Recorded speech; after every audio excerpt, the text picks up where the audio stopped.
What's up, everyone? My name is Giovanni Valderas. I am the exhibitions manager at the Fort Worth Community Arts Center.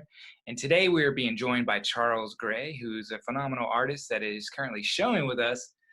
Charles, go ahead and introduce yourself and tell us a little bit about yourself. Hey everybody, my name is Charles Gray. I am a Fort Worth artist. I have been painting since 2006. I've grown up in Fort Worth, Texas. I have started my career at Tarrant County College. From there, I've had the opportunity to go to um, Germany and do some work there.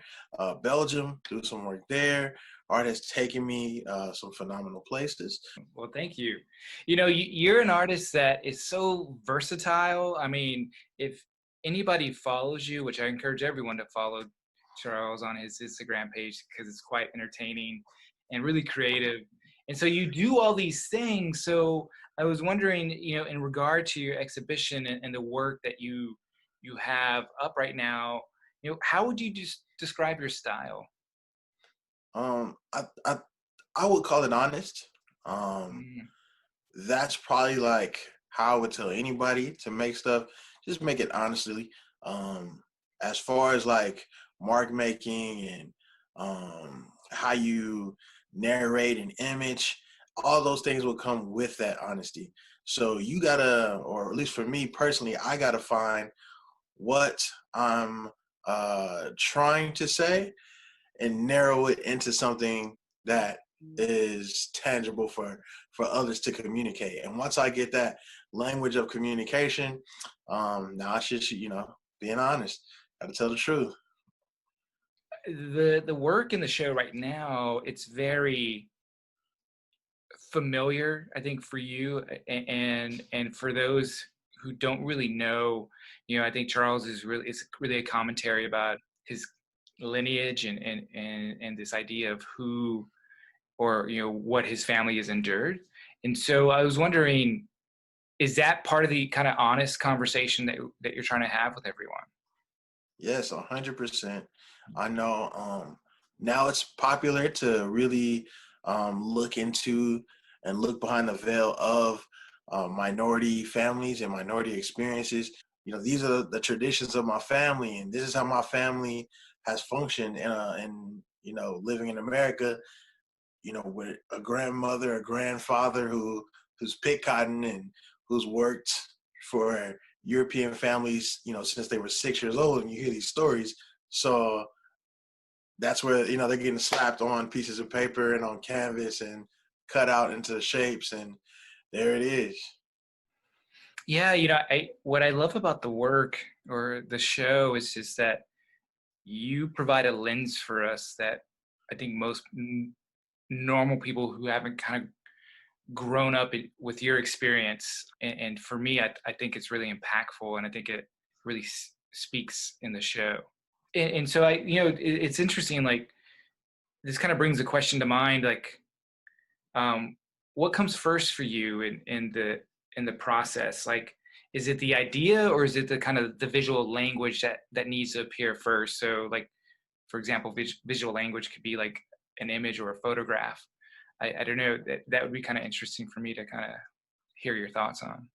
It's it's kind of a mix of both, where I'm writing down my thoughts, I'm writing down my ideas, and there's an intentional, like, especially, I would say any artist in their career, you want to continue to develop being intentional.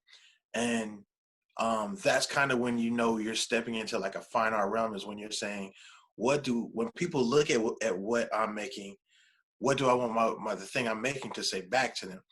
And when you're having that level of intentionalness, I'm writing things down, and then I'm saying, what about this thing? How do I want to convey that to them?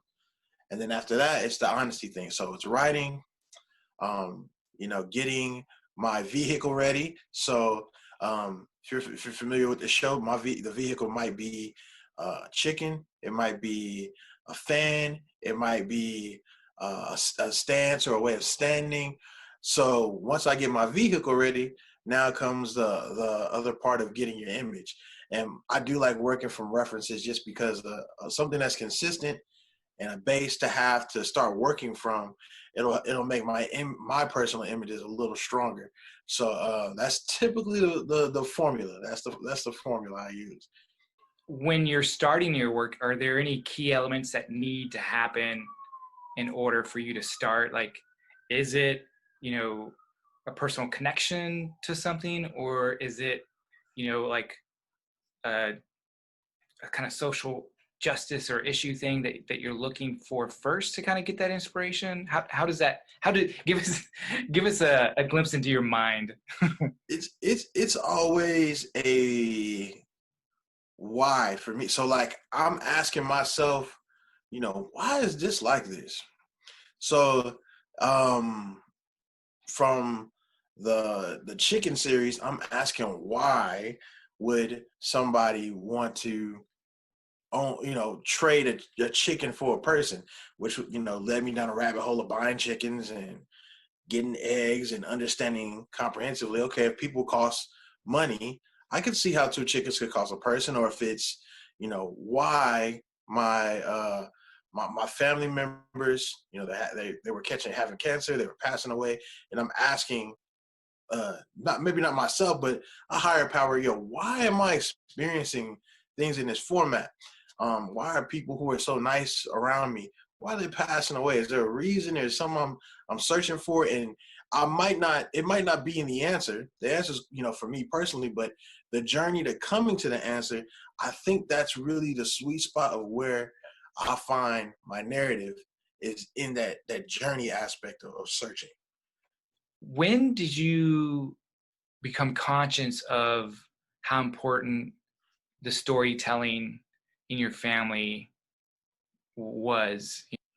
It was a mix of, uh, for sure, around 2000, like 9, whenever I started to video do vlogs. So before vlogs were popular, I would video my family, and I realized, man, these moments are so important and so precious.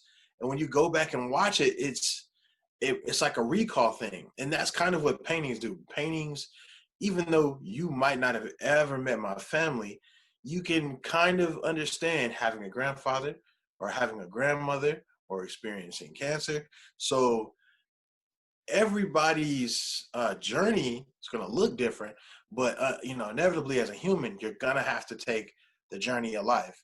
So do you have any favorite piece in the show right now, and can you talk about it a little bit? My favorite piece would probably be Gasconade, which is the large painting, and it's partly because of the fun I had making it. I made it sitting next to one of the artists that is in the painting, Spencer Evans. Me and him were in the studio, and when you're in the studio with another artist that kind of that thinks like you, that acts like we got music going, we're talking about that night as I'm painting it, and it's that energy that you see on the canvas was the energy I had when I made it, and the energy that was there the night the image was took with Fahamu Paku, who is currently showing at Conduit. He had a show that night, and we took that picture, and from start to finish, it was an excitable, fun energy moment, and even to the title, Gasconade, which means to be flamboyant. Um, yeah, it's Wow. enjoyable. It's enjoyable. For me, there's a special moment that's happening. Like there is something there, and for anyone who is interested of what's happening in the art world or paying attention, such a really great moment to be in, because a lot of the artists who are coming up are fairly, young and emerging. So I can't wait to see what the next 5, 10, 20 years looks like in the trajectory of their career and where they will be. And I imagine it's going to be phenomenal. And the fact that everyone's from DFW, which is really special too. But yeah, so one last question before we go, and it's something I've been wanting to know, but I think I know the answer. But for those of us who don't really know you, people who follow you on your social media pages, you do a lot of videos. I do. Is are are there two Charles Gray? Like, is there a Charles Gray for social media who turns on and who is exciting, charismatic, and is there another Charles Gray that is totally different, or are those one and the same? They're the same guy. I wake up. I know my family is like they, so well actually my family is kind of similar. My mom, she wakes up like ready out the box. So yeah, that's it. That's it, genetics. We wake up excitable, ready to be excited, wants you to be excited. Let's get excited. So it's a thing. It's the Well, same guy. wow. Well, everyone, go out and follow Charles Gray. Charles, it's been a pleasure. Thank you so much for spending some time with us. And Always. everyone see Charles' show. It's currently up. Charles, please tell us how to follow you on social media. Yes, you can follow me on Instagram at Art by Charles Gray. I have a YouTube. It's just Charles Gray. I should be the top pick up there. Facebook also Charles Gray. I am on TikTok. I don't remember what it is, but I'm sure it's just Charles Gray. Uh, and I'd love to meet you. I'm telling you, everyone, Charles Gray is something you need to follow because if I ever am having a bad day or a long day, I just hop onto Charles's page and it instantly makes me happier. So thank you for that, Charles. Thank you. Thank you. Yeah. Well, man, have a good day and we will catch up soon. Yes, sir. All right. Thank you, Charles. Yes, sir. Bye. Bye, everyone.